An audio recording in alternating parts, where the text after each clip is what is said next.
zderza się z tym drugim, co nie liczy się z niczym. Ta powłoka tego, co dobrze się ma, walczy z tym, co w środku tak rzęzi i łka.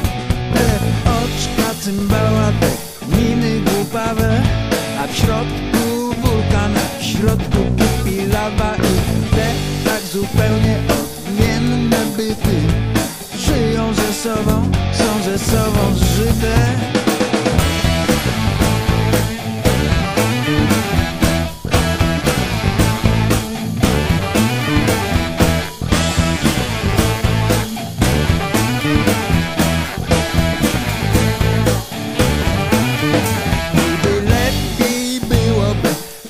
Głosem mówić, bo najpierw się wkurzam, a potem się gubię, lecz po to są te dźwięki, po to są te rymy, żebym z tym się pogodził.